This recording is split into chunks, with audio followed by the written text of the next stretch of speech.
ಬೆಳಗ್ಗೆ ಬೇಗ ಎದ್ದಬೇಕು. ಒಂದು 5 ಗಂಟೆಗೆ ನೀವು ಎದ್ದಿದ್ರೆ ನೀವು ಬ್ರಾಹ್ಮಿ ಮುಹೂರ್ತದಲ್ಲಿ ಇದ್ದಂತ ಅರ್ಥ. ಬ್ರಾಹ್ಮಿ ಮುಹೂರ್ತದಲ್ಲಿ ಎದ್ದುವಾಗ ನಮ್ಮ ದೇಹದಲ್ಲಿ ಒಂದು ಹಾರ್ಮೋನ್, ಸೆರೋಟೋನಿನ್ ಅಂತ ಹಾರ್ಮೋನ್ ಸೀಕ್ರೆಟ್ ಆಗುತ್ತೆ. ನಾವು ಬೆಳಗಿಂದ ಸಂಜೆ ತನಕ ಉತ್ಸಾಹವಾಗಿ ಇರ್ತೀವಿ.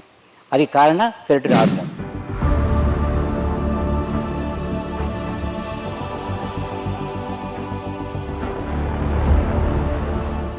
ವ್ಯಾಯಾಮ, ಮುಖ್ಯವಾಗಿ ವ್ಯಾಯಾಮ ಅಂತ ಒಂದು ಕಾನ್ಸೆಪ್ಟ್ ಇದೆ, ಫಿಸಿಕಲ್ ಎಕ್ಸಸೈಸ್. ಎಲ್ಲ ಲೈಫ್ ಸ್ಟೈಲ್ ಡಿಸಾರ್ಡರ್ಸ್, ನೀವು ಡಯಾಬಿಟಿಸ್ ಆಗಲಿ, ಹೈಪರ್ ಟೆನ್ಷನ್ ಆಗಲಿ, ಯಾವುದಾಗಲಿ ಪ್ರಿವೆನ್ಷನ್ ಮಾಡ್ಕೋಬೇಕಂದ್ರೆ ಎಲ್ಲರೂ ಬೆಳಗ್ಗೆ ಎದ್ಬಿಟ್ಟು ಒಂದು 45 ನಿಮಿಷ ವ್ಯಾಯಾಮ ಮಾಡಬೇಕು.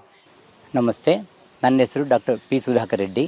ನಾನು ಪ್ರೊಫೆಸರ್ ಆಗಿ JSS ಆಯುರ್ವೇದ ಹಾಸ್ಪಿಟಲಲ್ಲಿ ಕೆಲಸ ಮಾಡ್ತಾಯಿದ್ದೀನಿ. ನಮ್ಮ ವಿಭಾಗ ಬಂದು ಸ್ವಸ್ಥವೃತ್ತ ಮತ್ತು ಯೋಗ. ಸ್ವಸ್ಥವೃತ್ತ ಅಂದರೆ ಸ್ವಸ್ಥವಾಗಿ ಆರೋಗ್ಯವಾಗಿ ಇರಬೇಕಂತಂದರೆ ಏನೇನು ಮಾಡಬೇಕು ಅಂತ ನಮ್ಮ ಆಯುರ್ವೇದಿಕಲ್ಲಿ ಹೇಳಿದ್ದಾರೆ. ಇತ್ತೀಚಿನ ದಿನಗಳಲ್ಲಿ ನಮ್ಮ ಜೀವನ ಶೈಲಿಯಿಂದ ಲೈಫ್ ಸ್ಟೈಲ್ ಡಿಸಾರ್ಡರ್ ಅಂತ ಹೇಳ್ತಾರೆ. ಅಂದರೆ ಜೀವನ ಶೈಲಿಯಿಂದ ವ್ಯಾಧಿಗಳು ಯಾವುದಾವುದು, ಡಯಾಬಿಟಿಸ್ ಮೆಲಿಟಸ್ಸು, ಹೈಪರ್ ಟೆನ್ಷನ್ನು, ಕ್ಯಾನ್ಸರು, ಒಬೇಸಿಟಿ ಎಂಥ ರೋಗಗಳು ಬರ್ತಾಯಿದೆ. ಇದು ಹೇಗೆ ಪ್ರಿವೆಂಟ್ ಮಾಡ್ಕೋಬೇಕು ಮತ್ತು ಆರೋಗ್ಯವಾಗಿ ಹೇಗೆ ಇರಬೇಕಂತ ಆಯುರ್ವೇದಿಕಲ್ಲಿ ಒಂದು ವಿಭಾಗ ಇದೆ, ಅದಕ್ಕೆ ಸ್ವಸ್ಥವೃತ್ತ ಅಂತ. ಇದರಲ್ಲಿ ಮುಖ್ಯವಾಗಿ ದಿನಚರ್ಯ, ಋತುಚರ್ಯ, ಸದ್ವೃತ್ತ, ಆಹಾರ, ನಿದ್ರಾ, ಬ್ರಹ್ಮಚರ್ಯ ಇದು ಪಾಲಿಸಬೇಕಂತಿದೆ. ಇವತ್ತು ನಾನು ದಿನಚರ್ಯ ಮತ್ತು ಋತುಚರ್ಯ ಬಗ್ಗೆ ನಾನು ಹೇಳಿಕೊಳ್ಳೋಕ್ಕೆ ಇಷ್ಟಪಡ್ತೀನಿ. ದಿನಚರ್ಯ ಅಂದರೆ ದೈನಂದಿನ ಚರ್ಯ. ಬೆಳಿಗ್ಗೆ ಎದ್ದರಿಂದ ರಾತ್ರಿ ಮಲಗುವ ತನಕ ಏನು ಮಾಡಬೇಕು, ಏನೇನು ಮಾಡಿದ್ರೆ ಆರೋಗ್ಯವಾಗಿ ಇರ್ತೀರಾ ಅಂತ ಒಂದು ನಮ್ಮ ಆಯುರ್ವೇದಿಕಲ್ಲಿ ಹೇಳಿದ್ದಾರೆ. ದಿನಚರ್ಯ, ಫಸ್ಟ್ ದಿನಚರ್ಯ ಏನಂದರೆ ಬೆಳಗ್ಗೆ ಬೇಗ ಎದ್ದಬೇಕು. ಯಾವುದು? ಬ್ರಾಹ್ಮಿ ಮುಹೂರ್ತ ಅಂತ. ಬ್ರಾಹ್ಮಿ ಮುಹೂರ್ತ ಅಂತಂದರೆ ಸೂರ್ಯ ಉದಯಕ್ಕೆ ಮುಂಚೆ ಒಂದೂವರೆ ಗಂಟೆ, ಮಿನಿಮಮ್ ಒಂದು 5 ಗಂಟೆಗೆ ನೀವು ಎದ್ದಿದ್ರೆ ನೀವು ಬ್ರಾಹ್ಮಿ ಮುಹೂರ್ತದಲ್ಲಿ ಇದ್ದಂಥ ಅರ್ಥ. ಯಾಕೆ ಎದ್ದಬೇಕು ಈ ಬ್ರಾಹ್ಮಿ ಮುಹೂರ್ತದಲ್ಲಿ? ಬ್ರಾಹ್ಮಿ ಮುಹೂರ್ತದಲ್ಲಿ ಎದ್ದುವಾಗ ನಮ್ಮ ದೇಹದಲ್ಲಿ ಒಂದು ಹಾರ್ಮೋನ್, ಸೆರೋಟೋನಿನ್ ಅಂತ ಹಾರ್ಮೋನ್ ಸೀಕ್ರೆಟ್ ಆಗುತ್ತೆ. ಈ ಸೆರೋಟೋನಿನ್ ಹಾರ್ಮೋನು ಸೀಕ್ರೆಟ್ ಆಗುವಾಗ ನಾವು ಬೆಳಗಿಂದ ಸಂಜೆ ತನಕ ಉತ್ಸಾಹವಾಗಿ ಇರ್ತೀವಿ. ಅದಕ್ಕೆ ಕಾರಣ ಸೆರೋಟೋನಿನ್ ಹಾರ್ಮೋನ್. ಈ ಸೆರೋಟೋನಿನ್ ಹಾರ್ಮೋನ್ ರಿಲೀಸ್ ಆಗಬೇಕು ಅಂತಂದರೆ ನಾವು ಬೆಳಗ್ಗೆ ಎದ್ದಲೇಬೇಕು. ಮತ್ತು ಇನ್ನೊಂದು, ಆ ಟೈಮಲ್ಲಿ ನಮ್ಮ ವಾತಾವರಣದಲ್ಲಿ ಆಕ್ಸಿಜನ್ ತುಂಬ ಚೆನ್ನಾಗಿ ಸಿಗುತ್ತೆ. ಯಾಕೆ? ವಾತಾವರಣದಲ್ಲಿ ಪರಿಶುದ್ಧವಾಗಿ ಆಕ್ಸಿಜನ್ ಸಿಗುತ್ತೆ. ಈ ಆಕ್ಸಿಜನ್ ಸಿಗುವಾಗ ಮತ್ತು ಪ್ರತಿ ಕಣಕಣದಲ್ಲಿ ಹೋಗುತ್ತೆ ಆಕ್ಸಿಜನ್. ಹಾಗೆ ಹೋಗುವಾಗ ನಾವು ಬೆಳಗಿಂದ ಸಂಜೆ ತನಕ ಉತ್ಸಾಹವಾಗಿ ಇರ್ತೀವಿ. ಮತ್ತು ನಮ್ಮ ಆಯುಷನ್ನು ಪ್ರೊಲಾಂಗ್ ಮಾಡುತ್ತಂತ ಆಯುರ್ವೇದಿಕಲ್ಲಿ ಹೇಳಿದ್ದಾರೆ. ಹಾಗಾಗಿ ಎಲ್ಲರೂ ಬೆಳಗ್ಗೆ ಬ್ರಾಹ್ಮಿ ಮುಹೂರ್ತದಲ್ಲಿ ಎದ್ದಬೇಕು. ಎದ್ದ ಮೇಲೆ ಮಲ ವಿಸರ್ಜನ, ಅಂದರೆ ನಾವು ಮಲ ವಿಸರ್ಜನೆ ಮಾಡಬೇಕಂತಂದರೆ ನಾವು ಟಾಯ್ಲೆಟು ಹೋಗಬೇಕು. ಅದಕ್ಕೆ ಪೋಸ್ಟ್ಪೋನ್ ಮಾಡಬಾರ್ದು, ಬರ್ತಾ ಅಂದರೆ ಹೋಗ್ಬೇಕಷ್ಟೇ. ಅದಕ್ಕೇನಾಗುತ್ತೆ, ನಮ್ಮ ಶರೀರದಲ್ಲಿ ಮಲಬದ್ಧತೆ ಅಂತ ಒಂದಿರುತ್ತೆ, ಅದಕ್ಕೆ ಕಮ್ಮಿ ಆಗುತ್ತೆ ಅಂತ. ಅದಾದಮೇಲೆ ನೀರು ಕುಡಿಬೇಕಂತ. ಯಾವುದು? ಉಷಾ ಜಲಪಾನ ಅಂತ ಹೇಳ್ತೀವಿ. ಉಷಾ ಜಲಪಾನ ಅಂತಂದರೆ ಪರಿಶುದ್ಧವಾದ ನೀರು, ಅದು ಲ್ಯೂಕಾಮ್ ವಾಟರ್ ಇರ್ಬೋದು, ಕೋಲ್ಡ್ ವಾಟರ್ ಇರ್ಬೋದು. ನಾವು 1 ಗ್ಲಾಸ್ ಮಿನಿಮಮ್ 200 ml ಕುಡಿದ್ರೂ ಪರವಾಗಿಲ್ಲ. ಅದು ಕುಡಿದಿದ್ರೆ ನಮ್ಮ ಜೀರ್ಣ ಕೋಶದಲ್ಲಿ ಎಲ್ಲ ಅಂಗಗಳಿದೆ, ಎಲ್ಲ ಕ್ಲೀನ್ ಆಗುತ್ತೆ. ಒಂದು ನಂಬರ್ 2 ಏನಾಗುತ್ತೆ ಅಂದರೆ ಮಲಬದ್ಧತೆ ಕಮ್ಮಿ ಆಗುತ್ತೆ. ಈ ಮಲಬದ್ಧತೆಯಿಂದನೇ ತುಂಬ ವ್ಯಾಧಿಗಳು ಬರುತ್ತೆ. ಹಾಗಾಗಿ ಮಲಬದ್ಧತೆ ಇರಲ್ಲ.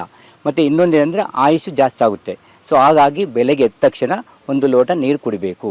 ಅದಾದಮೇಲೆ ದಂತಧಾವನ ಅಂತ ಹೇಳಿದ್ರೆ, ದಂತಧಾವನ ಹಲ್ಲು ಉಜ್ಜಿದೆ ಎಲ್ಲರಿಗೂ ಗೊತ್ತು. ಬಟ್ ಆದ್ರೂ ನಾವು ಈ ಕೆಮಿಕಲ್ ಟೂತ್ಪೇಸ್ಟನ್ನು ಯೂಸ್ ಮಾಡುವಾಗ ಆ ಕೆಮಿಕಲ್ದಿಂದ ಬೇರೆ ಬೇರೆ ವ್ಯಾಧಿವರೆಗೆ ಚಾನ್ಸ್ ಇರುತ್ತೆ.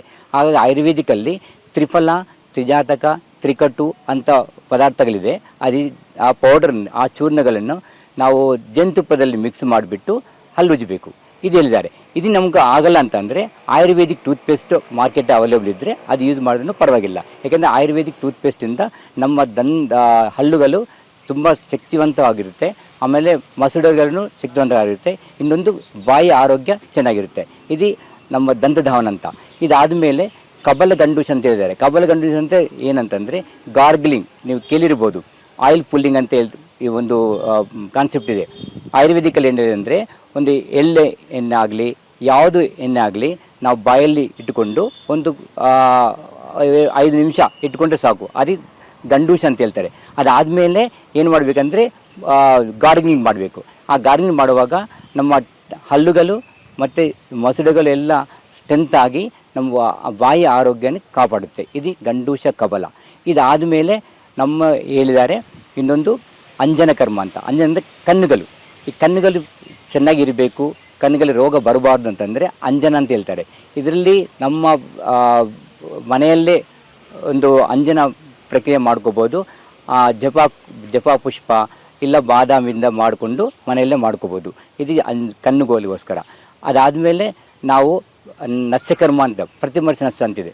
ಪ್ರತಿಮರ್ಶ ಅಂದರೆ ಎರಡು ಬಿಂದು ಅಂತ 2 ಡ್ರಾಪು ಎಲ್ಲನ್ನು ಇಲ್ಲಾಂದರೆ ಆ ಎನಿ ತೈಲ ನಾವು ಮೂಗಿನಿಂದ ಹಾಕೋಬೇಕು. ಅದೇ ಮೂಗಿನಿಂದ ಸೇರಿಸಿದ ಎಣ್ಣೆನೇ ನಾವು ಪ್ರತಿಮರ್ಶ ನಸ್ಯ ಅಂತ ಹೇಳ್ತೀವಿ.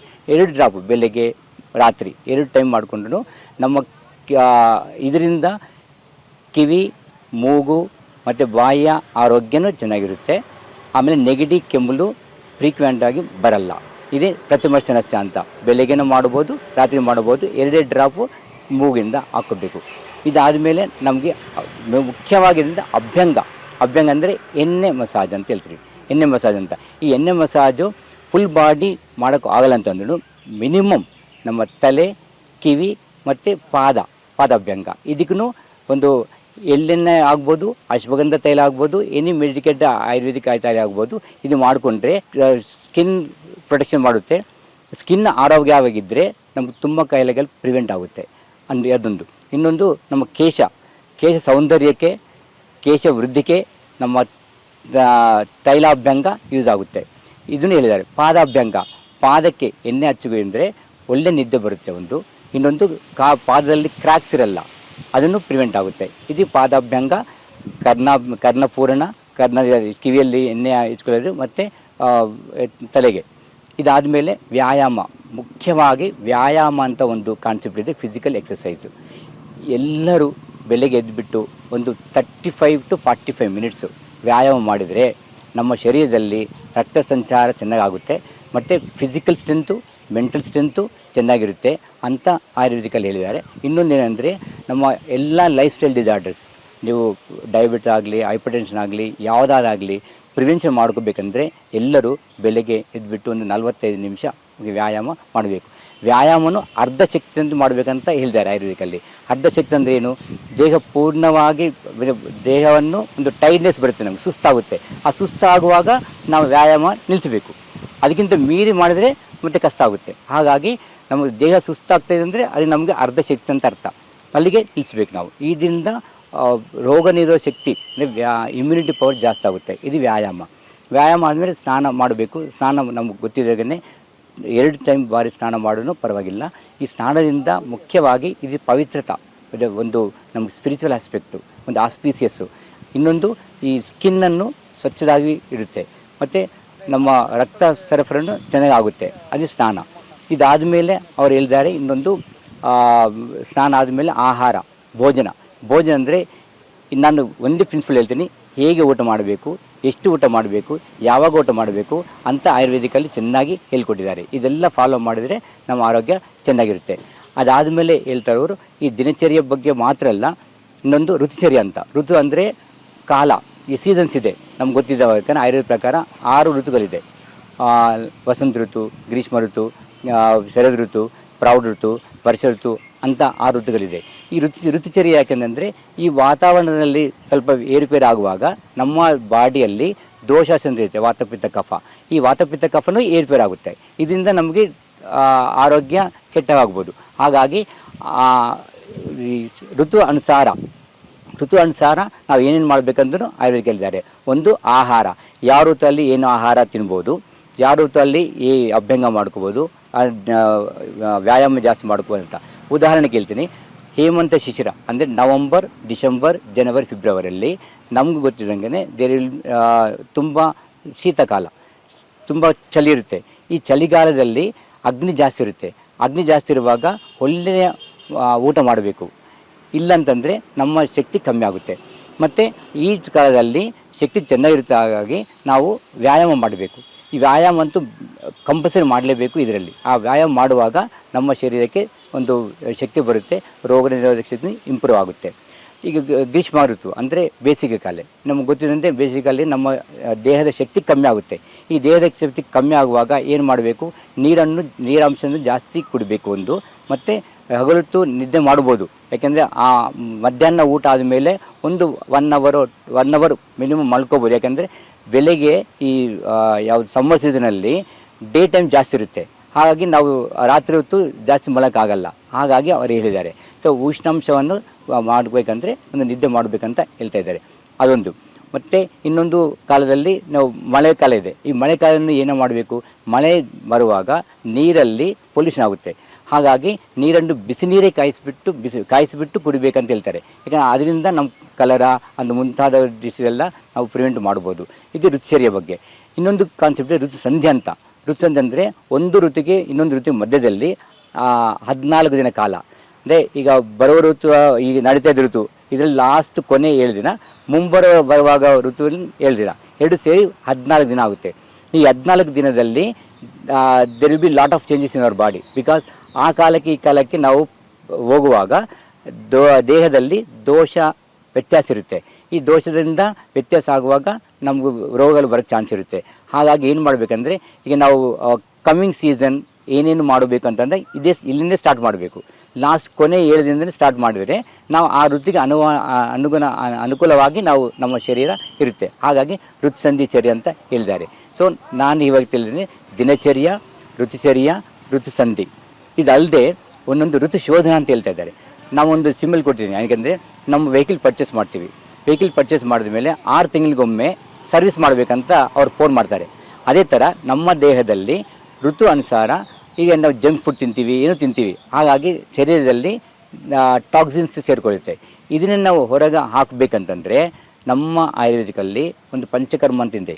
ಈ ಪಂಚಕರ್ಮವನ್ನು ಋತು ಅನುಸಾರ, ಫಾರ್ ಎಕ್ಸಾಂಪಲ್ ವಸಂತ ಋತು ಅಂದರೆ ಚೈತ್ರ ಮಾಸ, ವೈಶಾಖ ಮಾಸ ನಿಮ್ಗೆ ಗೊತ್ತಿರುತ್ತೆ. ಈ ಚೈತ್ರ ವೈಶಾಖ ಮಾಸದಲ್ಲಿ ನಮ್ಮ ದೇಹದಲ್ಲಿ ಕಫ ಜಾಸ್ತಿ ಇರುತ್ತೆ. ಈ ಕಫನ ಹೊರಗೆ ಹಾಕಬೇಕಂದ್ರೆ ವಮನ ಕರ್ಮ ಅಂತ ನಾವು ಮಾಡ್ತೀವಿ ಇಲ್ಲಿ. ಇನ್ನು ವಿರೇಚನ ಶರದೃತು ಅಂತಂದರೆ ಅಕ್ಟೋಬರ್, ನವಂಬರ್, ಡಿಸೆಂಬರಲ್ಲಿ ಈ ಶರದೃತುವಲ್ಲಿ ಪಿತ್ತ ಜಾಸ್ತಿ ಆಗುತ್ತೆ ನಮ್ಮ ಶರೀರದಲ್ಲಿ. ಈ ಪಿತ್ತನ್ನು ಹೊರಗೆ ಹಾಕಬೇಕಂದ್ರೆ ವಿರೇಚನ ಕರ್ಮ ಅಂತ ನಾವು ಮಾಡ್ತೀವಿ ಇಲ್ಲಿ. ಇನ್ನೊಂದು ವರ್ಷ ಋತುವಲ್ಲಿ ಈ ಜೂನ್, ಜುಲೈ, ಆಗಸ್ಟ್, ಸೆಪ್ಟೆಂಬರಲ್ಲಿ ವರ್ಷ ಋತುವಲ್ಲಿ ವಾತ ಪ್ರಕೋಪ ಆಗುತ್ತೆ. ಆವಾಗ ಕೀಲು ನೋವು ಇಲ್ಲ ವಾತ ರಿಸಲ್ಟ್ ಜಾಸ್ತಿ ಆಗುತ್ತೆ. ಇದಕ್ಕೆ ಪ್ರಿವೆಂಟ್ ಮಾಡಬೇಕಂದ್ರೆ ನಮ್ಮ ಆಯುರ್ವೇದಿಕಲ್ಲಿ ಒಂದು ಬಸ್ತಿ ಕರ್ಮ ಅಂತ ಇದೆ. ಆ ಬಸ್ತಿ ಕರ್ಮ ನಾವು ಇಲ್ಲಿ ಕೊಡ್ತೀವಿ. ಸೊ ಈ ಥರ ಋತು ಶೋಧನ ಅಂದರೆ ಅಕಾರ್ಡಿಂಗ್ ಟು ಋತು ಯಾವ್ಯಾವ ದೋಷ ಜಾಸ್ತಿ ಇರುತ್ತೋ ಆ ದೋಷನ ನಾವು ಹೊರಗೆ ಹಾಕಬೇಕಂತಂದರೆ ಒಂದು ಪಂಚಕರ್ಮ ಅಂತ ಇರುತ್ತೆ. ಇದು ಏನಂದರೆ ನಮ್ಮ ಬಾಡಿ ವೆಹಿಕಲ್ ಸರ್ವಿಸ್ ಥರ. ಸೊ ಫ್ರೀಕ್ವೆಂಟಾಗಿ ನಾವು ಈ ಥರ ಮಾಡಿಕೊಂಡ್ರೆ ನಮ್ಮ ದೇಹದಲ್ಲಿ ಎನಿ ಟಾಕ್ಸಿನ್ಸ್ ಇದ್ರೂ ಅದು ಹೊರಗೆ ಹಾಕಿ ನಮ್ಮ ದೇಹವನ್ನು ಆರೋಗ್ಯವಾಗಿ ಇರಬೇಕು ಅಂತ ಅಂದರೆ ಇದು ಋತುಶೋಧನ ಮಾಡ್ಕೋಬೇಕು. ನಮ್ಮ ಆಸ್ಪತ್ರೆಯಲ್ಲಿ, ನಮ್ಮ ಸ್ವಸ್ಥವೃತ್ತ ವಿಭಾಗದಲ್ಲಿ ನಾವು ಇಲ್ಲಿ ಜೀವನ ಶೈಲಿಯ ವ್ಯಾಧಿಗಳಿಗೆ ಏನೇನು ಪ್ರಿವೆಂಟ್ ಮಾಡ್ಕೋಬೋದು ಮತ್ತು ಹೇಗೆ ಜೀವನ ಶೈಲಿ ಇರಬೇಕು ಅಂತ ನಾವು ಹೇಳ್ಕೊಡ್ತೀವಿ. ಇಲ್ಲಿ ನಮ್ಮ ಕರ್ತವ್ಯ ಇಷ್ಟೇ. ಇನ್ನೊಂದು ಏನಂದರೆ ಪ್ರಕೃತಿ ಅಸೆಸ್ಮೆಂಟು. ಆಯುರ್ವೇದಿಕಲ್ಲಿ ಒಬ್ಬರೊಬ್ಬರು ಒಂದು ಪ್ರಕೃತಿ ಇರ್ತಾರೆ. ಸೊ ಇಲ್ಲಿ ಪ್ರಕೃತಿ ಅಸೆಸ್ಮೆಂಟ್ ಅಂತ ಪ್ರಕೃತಿ ಬಾಡಿ ಕಾನ್ಸ್ಟಿಟ್ಯೂಷನ್. ಈಗ ವಾತ ಕಫ, ಪಿತ್ತ ಕಫ, ವಾತ ಕಫ, ನೀವು ವಾತ ಪ್ರಕೃತಿ, ಪಿತ್ತ ಕಫ ಪ್ರಕೃತಿ ಇದೆ. ಸೊ ಆ ಪ್ರಕೃತಿಯನ್ನು ಅಸೆಸ್ಮೆಂಟ್ ಮಾಡಿ ಅವರಿಗೆ ಏನು ಆಹಾರ ತಿನ್ನಬೇಕು, ಏನು ವಿಹಾರ ಮಾಡಬೇಕು ಅಂತ ಹೇಳ್ತೀವಿ. ಅದೇ ಫಾಲೋ ಮಾಡಿದರೆ ಡಿಸೀಸನ್ನು ಪ್ರಿವೆಂಟ್ ಮಾಡ್ಬೋದು. ಇದಿಷ್ಟು ಕೆಲಸ ನಾವು ಇನ್ನು ಮಾಡ್ತಾಯಿದ್ದೀವಿ. ನಿಮ್ಮ ಎಲ್ಲ ಕ್ವಶನ್ಸ್ಗೆ, ಸೇವೆಗಳಿಗೆ ನಮ್ಮನ್ನು ಸಂಪರ್ಕಿಸ್ಬೋದು. ಡಿಪಾರ್ಟ್ಮೆಂಟ್ ಆಫ್ ಸ್ವಸ್ಥ ರಕ್ಷಣಾ ಆ್ಯಂಡ್ ಯೋಗ ಅಂತಿದೆ. ಇಲ್ಲಿ ನಾವು ಎಲ್ಲ ಲೈಫ್ ಸ್ಟೈಲ್ ಡಿಸಾರ್ಡರ್ಸ್ಗೆ ಪ್ರಿವೆನ್ಷನ್ ಮತ್ತು ಹೇಗೆ ಆರೋಗ್ಯವನ್ನು ಕಾಪಾಡಬೇಕು ಅಂತ ಇದ್ರೂ ಸಲಹೆ ಸೂಚನೆಗಳು ಕೊಡ್ತೀವಿ. Thank you.